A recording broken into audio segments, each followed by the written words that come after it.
ನಮ್ಮ ಭವಿಷ್ಯ ಹೇಗಿರುತ್ತೆ, ನಮ್ಮ ನಡವಳಿಕೆ ಹೇಗಿರುತ್ತೆ, ನಾವು ಯಾವ ರೀತಿ ನಡ್ಕೊಳ್ಬೇಕಂತಕ್ಕಂಥ ಒಂದು ಸಾಂದರ್ಭಿಕ ಅನುಗುಣವಾಗಿ ನಾನೊಂದು 3 ವಿಷಯಗಳನ್ನು ಹಂಚ್ಕೊಳ್ಬೇಕಂತ ನಾನು ಅನಿಸ್ತೇನೆ. ಮೊದಲನೇಗೆ, ನಾವು ಯಾವ ರೀತಿ ನಮ್ಮ ಜೀವನದಲ್ಲಿ ನಾವು ಏಳಿಗೆಯನ್ನು ಕಾಣಬೇಕು, ಸಮಾಜದಲ್ಲಿ ಒಳ್ಳೆ ಹೆಸರನ್ನು ಗಳಿಸಬೇಕು, ಆಮೇಲೆ ಸಾಮಾಜಿಕವಾಗಿ ನಾವು ಯಾವ ರೀತಿ ಬೆಳ್ಕೊಳ್ಬೇಕಂತಕ್ಕಂಥ ವಿಚಾರಗಳ ಬಗ್ಗೆ ನಾನು ಏನು ಮಾಡ್ತಂದ್ರೆ ಮೊದಲನೇಗೆ ಒಂದು ಸಂಗತಿಯನ್ನು ತೋಳ್ತೀನಿ. ಸೊ ಇಬ್ಬರು ಯುವಕರಿರ್ತಾರೆ. ಆ ಯುವಕರು ಏನು ಮಾಡ್ತಿರ್ತಾರೆ ಅಂತಂದ್ರೆ ಒಂದು ದೇವಸ್ಥಾನದಲ್ಲಿ ಭಿಕ್ಷೆ ಬೇಡ್ತಿರ್ತಾರೆ. ಭಿಕ್ಷೆ ಬೇಡಬೇಕಾದ್ರೆ ಒಬ್ಬ ಶ್ರೀಮಂತ ದಿನ ಆ ದೇವಸ್ಥಾನಕ್ಕೆ ಏನು ಮಾಡ್ತಾರೆ ಅಂದರೆ ದರ್ಶನಕ್ಕಾಗಿ ಬಂದು ದಿನ 2 ರೂಪಾಯಿಯನ್ನು ಏನು ಮಾಡ್ತಾರೆ ಅಂತಂದರೆ ಆ ಒಂದು ಯುವಕರಿಗೆ ಕೊಟ್ಟು ಹೋಗ್ತಿರ್ತಾರೆ. ಆ ಯುವಕರು ಏನು ಮಾಡ್ತಾರೆ ಅಂತಂದರೆ ಆ 2 ರೂಪಾಯಿ ತಗೊಂಡು ಅದರಲ್ಲೇ ತಮ್ಮ ಜೀವನವನ್ನು ಏನು ಮಾಡ್ತಾರೆ, ಊಟ ಮಾಡೋದು ಅಥವಾ ಏನು ಮಾಡೋದನ್ನು ಜೀವನ ನಿರ್ವಹಣೆ ಮಾಡ್ತಿರ್ತಾರೆ. ದಿನಾಲೂ ಆ ಶ್ರೀಮಂತ ದೇವಸ್ಥಾನಕ್ಕೆ ಬರೋದು, 2 ರೂಪಾಯಿ ಹಾಕೋದು ಮತ್ತೆ ಹೋಗೋದು, ಅವಿನಾಭಾವ ಸಂಬಂಧ ಬೆಳೀತೈತೆ. ಯಾರ ಮಧ್ಯೆ? ಆ ಒಂದು ಶ್ರೀಮಂತನ ಮತ್ತು ಆ ಒಂದು ಇಬ್ಬರು ಯುವಕರ ಮಧ್ಯೆ. ಕೆಲವು ಸತಿ ಏನಾಗುತ್ತಂದ್ರೆ, ಕೆಲವು ಸಂದರ್ಭದಲ್ಲಿ ಆ ಒಂದು ಶ್ರೀಮಂತನಿಗೆ ಏನಾಗುತ್ತಂದ್ರೆ ಅನಿವಾರ್ಯ ಕಾರಣಗಳಿಂದ ಒಂದು ಕೆಲವು ದಿನಗಳ ಕಾಲ ಅವನಿಗೆ ಏನಾಗುತ್ತಂದ್ರೆ ದೇವಸ್ಥಾನಕ್ಕೆ ಬರಕ್ಕೆ ಆಗಲ್ಲ ಅಂತ ಏನು ಮಾಡ್ತಾನೆ ಅಂದರೆ ಇಬ್ಬರು ಒಂದು ಯುವಕರಿಗೆ ಏನು ಮಾಡ್ತಾನೆ ಅಂತಂದ್ರೆ 200 ರೂಪಾಯಿ ಕೊಟ್ಟು ಹೋಗ್ತಾನೆ ಅವನು. ಅಂದರೆ ಯಾವುದೋ ಒಂದು ವೈಯಕ್ತಿಕ ಕೆಲಸ ಇರೋದ್ರಿಂದ ಅವ್ರು ಏನು ಮಾಡ್ತಾರೆ ಅಂತ ಬೇರೆ ಕಡೆ ಹೋಗಿರ್ತಾರೆ. ಆ 200 ರೂಪಾಯಿ ದುಡ್ಡು ಕೊಟ್ಟು ಹೋಗ್ತಾರೆ. ಆ 200 ರೂಪಾಯಿದಲ್ಲಿ ಏನು ಮಾಡ್ತಾರೆ ಅಂತಂದ್ರೆ ಅವರು ಏನು ಮಾಡ್ತಾರೆ ಅಂತಕ್ಕಂಥದ್ದು ಅದು ಮುಂದೆ ನಡೀತಕ್ಕಂಥ ಒಂದು ವಿಚಾರ. ಕೆಲವು ದಿನಗಳ ನಂತರ ಆ ಶ್ರೀಮಂತ ಏನು ಮಾಡ್ತಾನೆ ಅಂತಂದ್ರೆ ಮತ್ತೆ ಅದೇ ದೇವಸ್ಥಾನದ ದರ್ಶನಕ್ಕಂತ ಬಂದಾಗ ಏನಾಗುತ್ತಂದ್ರೆ ಅಲ್ಲಿ ಒಬ್ಬ ಭಿಕ್ಷುಕ ಕಾಣುತ್ತಾನೆ, ಇನ್ನೊಬ್ಬ ಭಿಕ್ಷುಕ ಕಾಣೋದಿಲ್ಲ. ಸೊ ಅವಾಗ ಏನಾಗುತ್ತಂದ್ರೆ ಆ ಭಿಕ್ಷುಕರನ್ನ ಹತ್ರ ಮಾತಾಡಿ ಹೋಗಿ, ನೀವು ಭಾಳ ದಿನ ಆಯ್ತು ನೀವು ಬಂದಿಲ್ಲ, ನೀವು ಬಂದಾಗಿಂದ ಯಾರು ನಮ್ಗೆ ಸರಿಯಾಗಿ ದುಡ್ಡು ಆಗ್ತಾಯಿಲ್ಲ, ನಮ್ಗೆ ಊಟಕ್ಕೂ ಸರಿ ಆಗ್ತಾ ಇಲ್ಲ, ದಯವಿಟ್ಟು ನೀವು ಬಂದಿದ್ದು ಒಳ್ಳೇದಾಯ್ತಂದ್ರೆ ಇಲ್ಲಪ್ಪ ಪರವಾಗಿಲ್ಲ, ನಾನು ಇನ್ನು ಮುಂದೆ ರೆಗ್ಯುಲರ್ ಆಗಿ ಬರ್ತೀನಿ, ನಿಮ್ಗೆ ಯಾವುದೇ ರೀತಿ ತೊಂದರೆ ಆಗಲ್ಲ, ದಿನ ನಿಮಗೆ ಭಿಕ್ಷೆಯನ್ನು ಕೊಟ್ಟು ಹೋಗ್ತು ಅಂತ ಹೇಳ್ತಾರೆ. ಅವಾಗ ಆ ಶ್ರೀಮಂತ ಅಲ್ಲಿಂದ ಬರಬೇಕಾದ್ರೆ ಯೋಚನೆ ಮಾಡ್ತಾ ಇನ್ನೂ ಬಂದಿದ್ದಲ್ಲ ಎಲ್ಲೋ ಅಂತ. ಅವಾಗ ಒಂದು ಹುಡುಗ ಏನು ಮಾಡ್ತಾನೆ ಅಂತಂದ್ರೆ ಒಳ್ಳೆ ಡ್ರೆಸ್ ಹಾಕೊಂಡು ಇಮಿಡಿಯೇಟ್ ಆಗಿ ಹೊರಗಡೆ ಬಂದು ನಮಸ್ಕಾರ ಅಂತ ಹೇಳ್ತಾರೆ. ಆ ಒಂದು ಆಕಾರ ವಿಕಾರ ನೋಡಿ ಹುಡುಗ ಅರ್ಥ ಆಗಲ್ಲ ಯಾವ ಒಂದು ಹುಡುಗ ಅಂತ ಹೇಳಿ. ಅವಾಗ ಏನು ಮಾಡ್ತಾನೆ ಅಂತಂದ್ರೆ, ಇಲ್ಲ ಸರ್ ನೀವು ನನಗೆ ದಿನ 2 ರೂಪಾಯಿ ಆಗ್ತಿದ್ರಲ್ಲ, ಇನ್ನೊಬ್ಬ ಭಿಕ್ಷುಕ ನಾನೇ, ನೀವು 200 ರೂಪಾಯಿ ಕೊಟ್ಟರಲ್ಲ, ಆ 200 ರೂಪಾಯಿದಲ್ಲಿ ನಾನು ಅವತ್ತು ಒಂದು ಹೂವು ಖರೀದಿ ಮಾಡಿದೆ, ಒಂದು ಬುಟ್ಟಿ ಖರೀದಿ ಮಾಡಿದೆ, ಮಾಡಿ ಹೂವನ್ನು ಕಟ್ಟಿ ನಾನು ಮಾರಾಟ ಮಾಡಿದಾಗ ಏನಾಯ್ತು, ನನ್ನ ಕೈಗೆ ಸ್ವಲ್ಪ ದುಡ್ಡು ಬಂತು. ಆಮೇಲೆ ನಾನು ಏನು ಮಾಡಿದೆ, ಉದ್ದಿನಕಾಯಿ ಮಾರಿದೆ, ಕರ್ಪೂರ ಮಾಡಿದೆ, ತೆಂಗಿನಕಾಯಿ ಮಾರಿದೆ. ಈಗ ಯಾರೋ ನನ್ನ ಒಂದು ಕೆಲಸ ನೋಡಿ ನನಗೊಂದು ಡಬ್ಬಿ ಕೊಟ್ಟಾರ, ಅಲ್ಲಿ ಡಬ್ಬಿ ಇದೆಲ್ಲ, ಆ ಡಬ್ಬಿನೇ ನನ್ನ ಅಂಗಡಿ ಅಂತ ಹೇಳಿದರು. ಅಂದರೆ ಯಾವ ರೀತಿ ನಾವು ಪರಿವರ್ತನೆ ಆಗಬೇಕು ಅಂತಕ್ಕಂಥದ್ದು. ಇಲ್ಲಿ ನಿಮ್ಮ ಜೀವನದಲ್ಲಿ ಅದನ್ನ ಏನು ಮಾಡೋಕ್ಕಂತಂದ್ರೆ ಬೆಳವಣಿಗೆ ಆಗಬೇಕು ಹೊರತು ನಾವೇನು ಮಾಡೋದಂದ್ರೆ ಸಂಕುಚಿತ ಮನೋಭಾವನೆಯಿಂದ ಅಥವಾ ನಾವು ಮೈಗಳತನದಿಂದ ನಾವೇನು ಮಾಡ್ಬೇಕಂದ್ರೆ ಸ್ಕಿಪ್ ಆಗಿ ಸಿಗ್ತಕ್ಕಂಥ 1 ರೂಪಾಯಿ 2 ರೂಪಾಯಿ ನಮ್ಮ ಜೀವನವನ್ನು ಕಳೆಯೋದಕ್ಕಿಂತ ಮುಂಚೆ ನಾವೇನು ಮಾಡೋಕ್ಕಂತ ನಮ್ಮ ಬೆಳವಣಿಗೆ ನಮ್ಮ ಕೈಯಲ್ಲಿ ಇರ್ತೈತೆ, ನಾವು ಆ ಬೆಳವಣಿಗೆಯನ್ನು ಹೊಂದಬೇಕಂತಕ್ಕಂಥದ್ದು ಇದರಿಂದ ನಿಮ್ಗೆ ಒಂದು ವಿಚಾರನ ಅರ್ಥ ಆಗುತ್ತೆ. ಇನ್ನೊಂದು ವಿಚಾರ ಮತ್ತೊಂದು ಅಂದರೆ ನಮ್ಮ ನಡವಳಿಕೆ ಹೇಗಿರಬೇಕು, ನಮ್ಮ ಆಸೆಗಳು ಹೇಗಿರಬೇಕು, ಆ ಆಸೆಗಳನ್ನು ನಾವು ಈಡೇರಿಸಬೇಕಾದ್ರೆ ನಮ್ಮ ಶ್ರಮ ಹೇಗಿರಬೇಕಂತಕ್ಕಂಥ ವಿಚಾರ ಸಂಬಂಧಪಟ್ಟಿರ್ತಕ್ಕಂಥ ಒಂದು ವಿಚಾರವನ್ನು ನಾನು ಮತ್ತೊಮ್ಮೆ ಹಂಚ್ಕೊಳ್ಳೋಕೆ ಇಷ್ಟಪಡ್ತೇನೆ. ಸೊ ಇಲ್ಲಿ ಏನಾಗುತ್ತಂದರೆ, ಒಂದು ಶಾಲೆ ಹುಡುಗ ಶಾಲೆಯಲ್ಲಿ ಬರಬೇಕಾದ್ರೆ ಅವನು ಆಕಸ್ಮಿಕವಾಗಿ ಏನು ಸಿಗ್ತಂದ್ರೆ ಒಂದು ಹದ್ದಿನ ತತ್ತಿ ಸಿಗುತ್ತೆ ಅವನ ಕೈಯಲ್ಲಿ. ಆ ಹದ್ದಿನ ತತ್ತಿ ತಂದು ಏನು ಮಾಡ್ತಾನೆ ಅಂದರೆ ಅವ್ರ ಮನೆಯಲ್ಲಿ ಇರ್ತಕ್ಕಂಥ ಕೋಳಿ ಗೂಡುಗಳ ಮಧ್ಯೆ ತತ್ತಿನ ಏನು ಮಾಡ್ತಾನೆ ಅಂತ ಒಳಗಡೆ ಇರ್ತಾನೆ. ಅವಾಗ ಏನಾಗ್ತದೆ, ಕೆಲವು ದಿನಗಳ ನಂತರ ಏನಾಗುತ್ತಂದ್ರೆ ಆ ಒಂದು ತತ್ತಿಯಿಂದ ಏನು ಬರ್ತಲ್ಲ ಹದ್ದಿನ ಮರಿ ಹೊರಗೆ ಬರುತ್ತೆ. ಆ ಕೋಳಿ ಮರಿಗಳ ಜೊತೆ ಹದ್ದಿನ ಮರಿ ಏನಾಗುತ್ತಂದ್ರೆ ಆಟ ಆಡ್ಕೊಂತ ತಿಪ್ಪೆ ಕೆದರ್ಕೊಂತ ತಿಪ್ಪಲ್ಲಿ ಸಿಗ್ತಕ್ಕಂಥ ಅದನ್ನೆಲ್ಲ ತಿನ್ಕೊಂತ ಇರ್ತೈತೆ. ಹಾಗೆ ಕೆಲವು ದಿನಗಳು ಕಳೀತಾ ಇವೆ. ಆಮೇಲೆ ಏನಾಗುತ್ತಂದ್ರೆ ಒಂದಿನ ಹದ್ದಿನ ಮರಿ ಏನು ಮಾಡುತ್ತಂದ್ರೆ ಆಕಾಶ ಕಡೆ ನೋಡ್ತಿದೆ. ಆಕಾಶ ಕಡೆ ನೋಡಿದಾಗ ಏನಾಗ್ತಂದ್ರೆ ಆಕಾಶದಲ್ಲಿ ಹದ್ದು ಏನಾಗ್ತಿದೆ ಅಂದ್ರಲ್ಲಿ ಹಾರಾಡೋದನ್ನು ನೋಡುತ್ತೆ. ಅಷ್ಟು ಎತ್ತರದಲ್ಲಿ ಹಾರಾಡ್ತೈತೆ ಅಂತ ಪಕ್ಕದ ಕೋಳಿ ಮರಿ ಕೇಳುತ್ತೆ, ಅಲ್ಲಿ ನೋಡು ಎಷ್ಟು ಎತ್ತರವಾಗಿ ಹಾರಾಡ್ತೈತೆ, ನಾವು ಅಷ್ಟು ಎತ್ತರಕ್ಕೆ ಹಾರಾಡ್ಬೇಕಂತಂದಾಗ ಆ ಕೋಳಿ ಮರಿಗಳು ಏನಾಗ್ತಾವ ಅಂತಂದ್ರೆ ಅದು ಪಕ್ಷಿ ರಾಜ, ಅದಕ್ಕೆ ಆ ಶಕ್ತಿ ಇರುತ್ತೆ, ಆ ಧೈರ್ಯ ಇರುತ್ತೆ, ಅದು ಅದಕ್ಕಷ್ಟೇ ಸಾಧ್ಯ, ನೀನಂತ ಹಾರಾಡ್ತಕ್ಕಂಥ ಕೆಲಸ ಮಾಡಬಾರ್ದು ಅಂತ ಹೇಳುತ್ತೆ. ಅವಾಗ ಅದು ಹದ್ದಿನ ಮರಿ ಏನು ಮಾಡುತ್ತೆ, ಮರುದಿನ ಬರುತ್ತೆ, ಮತ್ತೆ ನೋಡುತ್ತೆ, ಅದಕ್ಕೊಂದು ಆಸೆ ಹುಟ್ಟುತ್ತೆ, ಇಲ್ಲ ನಾನು ಏನಾದರೂ ಒಂದು ಸಾಧನೆ ಮಾಡಬೇಕು, ನಾನು ಹಾರಲೇಬೇಕು ಅಂತಕ್ಕಂಥದ್ದು ಏನಾಗ್ತಂದ್ರೆ ತನ್ನ ಮನಸ್ಸಿನಲ್ಲಿ ಬಂದಾಗ ಅದೇನು ಮಾಡುತ್ತಂದ್ರೆ ಒಂದಿನ ಒಂದು 5 ಫೀಟ್ ಹಾರುತ್ತೆ, 2ನೇ ದಿನ 10 ಫೀಟ್ ಆಗುತ್ತೆ, 15 ದಿನ ಒಂದು 15 ಫೀಟ್ ಆಗುತ್ತೆ, ಬೆಳೀತಿರುತ್ತೆ.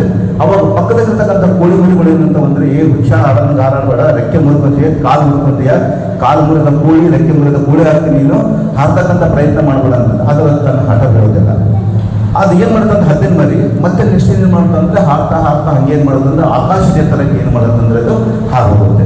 ಉಳಿದ ಕೋಳಿ ಮರಿಗಳೆಲ್ಲ ಯೋಚನೆ ಮಾಡ್ಕೊಂಡು ಕುಂತಿರ್ತವೆ, ಅಲ್ಲ ಏನಂತೇಳಿ ನೋಡ್ರಿ ಅದು ಹಾರಿಬಿಡ್ತು, ಪ್ರಯತ್ನ ಮಾಡಿದ ಹಾರಿಬಿಡ್ತು ಅಂತೇಳಿ ಮತ್ತೆ ತಾನು ಕೆಲಸ ತಿಪ್ಪೆಗೆ ತರೋದು ತಿನ್ನೋದು, ತಿಪ್ಪೆಗೆ ತರೋದು ತಿನ್ನೋದು ಅಷ್ಟೇ ಮಾಡ್ತಾರೆ. ಒಂದಿನ ಏನಾದ್ರು ಇವು ಕೋಳಿ ಮರಿಗಳು ಏನದು ಚಿಕನ್ 65, ಚಿಕನ್ ಬಿರಿಯಾನಿ, ಹರಿಯಾಲಿ ಕಬಾಬ್ ಆದವು.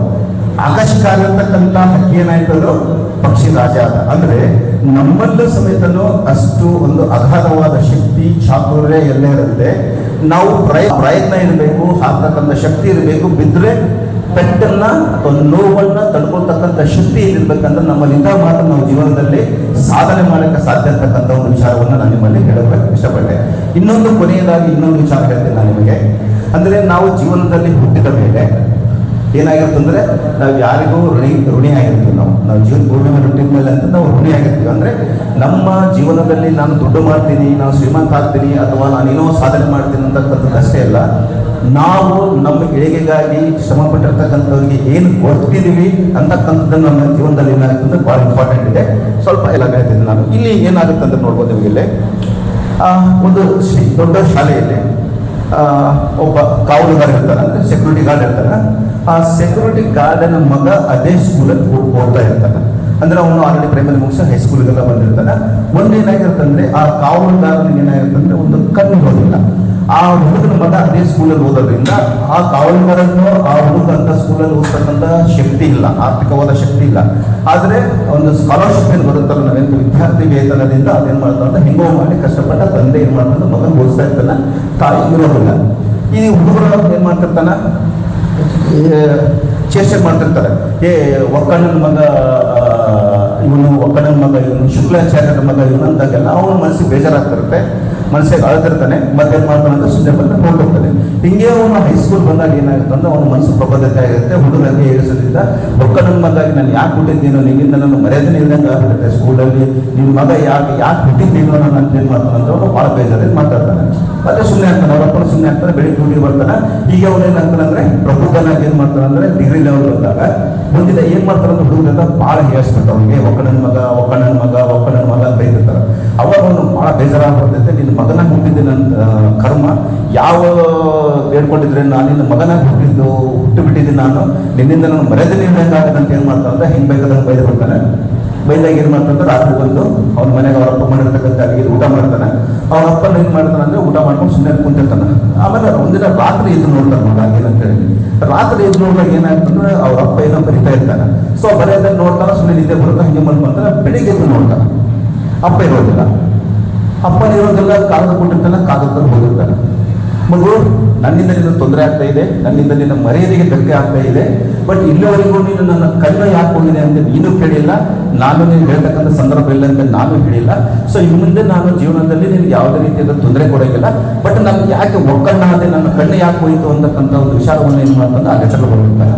ನೀನು ಚಿಕ್ಕವನಾಗಿದ್ದಾಗ ಪೆನ್ಸಿಲಿಂದ ನೀನು ಆಟ ಆಡಬೇಕಾದಾಗ ನೀನು ಕೆಳಗಡೆ ಬಿದ್ದು ಬೈ ಮಿಸ್ಟೇಕ್ ಏನಾಯ್ತು, ಪೆನ್ಸಿಲ್ ನಿನ್ನ ಕಣ್ಣುಗಳಿಗೆ ಚುಚ್ಚಾಗಿ ಕಣ್ಣಲ್ಲೆಲ್ಲ ರಕ್ತ ಬಂದು ನಿನ್ನ ಕಣ್ಣು ಭಾಳ ಗಾಯ ಆಗಿದ್ದರಿಂದ ನಾವು ಹಾಸ್ಪಿಟಲ್ ಕರ್ಕೊಂಡು ಹೋದಾಗ ಡಾಕ್ಟರ್ ಏನು ಹೇಳಿದಂದರೆ ಯಾವುದೇ ರೀತಿಯಿಂದ ಈ ಕಣ್ಣನ್ನು ಗುಣಮುಖ ಮಾಡಿಸೋಕ್ಕಾಗಲ್ಲ ಅಂತ. ಅವ್ರ ತಂದೆ ಭಾಳ ಕಷ್ಟಪಟ್ಟು ಹತ್ತು ಏನು ಹೇಳ್ತಾನೆ, ದಯವಿಟ್ಟು ಹಿಂಗನ ಮಾಡಿ ಕಣ್ಣನ್ನು ನಾನು ಕೊಡೋ ಮಕ್ಕಳಿಗೆ ಅಂದಾಗ ಡಾಕ್ಟರ್ ಏನು ಹೇಳ್ತಾನೆ, ಒಂದೇ ಒಂದು ಆಪ್ಷನ್ ಇರೋದು, ಐಗೆ ಇರೋದು.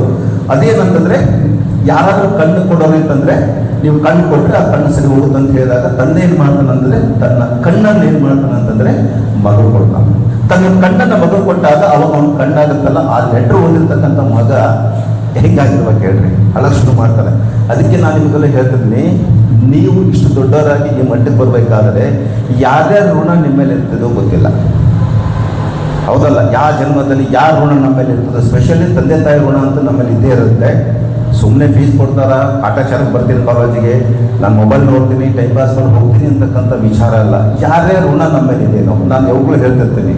ಒಂದು ಚಪ್ಪಲಿ ತೊಗೋಬೇಕಾದ್ರೆ ತಂದೆ ತಾಯಿ ಯೋಚನೆ ಮಾಡ್ತಾರೆ, ಒಂದು ಬಟ್ಟೆ ಖರೀದಿ ಮಾಡಬೇಕಾದ್ರೆ ತಂದೆ ತಾಯಿ ಯೋಚನೆ ಮಾಡ್ತಾರೆ, ಎಲ್ಲಿಗೇನು ಹೋಗಬೇಕಾದ್ರೆ ಇಲ್ಲ ಮಗ ಅದನ್ನ, ಮಗ ಓದ್ತಾನ, ಮಗ ರೊಕ್ಕ ಬೇಕು, ಮಗ ಒಳ್ಳೆ ಬಟ್ಟೆ ಆಗಲಿ, ಮಗ ಒಳ್ಳೆ ಶೂ ಆಗಲಿ ಅಂತೇಳಿ ಸತತ ಏನು ಮಾಡ್ತಾರೆ ಅಂದರೆ ನಿಮ್ಮ ಏಳಿಗೆ ಬಗ್ಗೆ ಅವ್ರು ಮಾತಾಡ್ತಿರ್ತಾರೆ.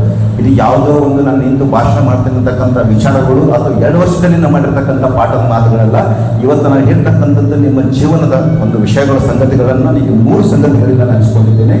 ಸೊ ಇಲ್ಲಿವರೆಗೆ ಈ ಒಂದು ಅದ್ಭುತವಾದ ಕಾರ್ಯಕ್ರಮವನ್ನು ನೆರವೇರಿಸತಕ್ಕ ನೀಡಿರ್ತಕ್ಕಂಥ ಕಿರಿಯ ತರಬೇತಿದಾರರಿಗೆ ಹೃತ್ಪೂರ್ವಕ ವಂದನೆಗಳನ್ನು ನಾನು ಹೇಳುತ್ತಾ, ಅದೇ ರೀತಿ ಈ ಕಾಲೇಜಿಂದ ಏನು ಬೀಳ್ಕೊಡುಗೆ ಸಮಾರಂಭದಿಂದ ನೀವೇನು ಮುಂದಿನ ಜೀವನಕ್ಕೆ ಪಾದಾರ್ಪಣೆ ನಿಮಗೆ ಮಾಡ್ತೀವಲ್ಲ, ನಿಮ್ಮ ಜೀವನ ಸುಖಕರವಾಗಿರಲಿ, ಸುಖಮಯವಾಗಿರಲಿ ಅಂತೇಳಿ ಆ ದೇವರಲ್ಲಿ ನಾನು ಪ್ರಾರ್ಥನೆಯನ್ನು ಮಾಡ್ಕೊಳ್ತಾ ಇದ್ದೀನಿ.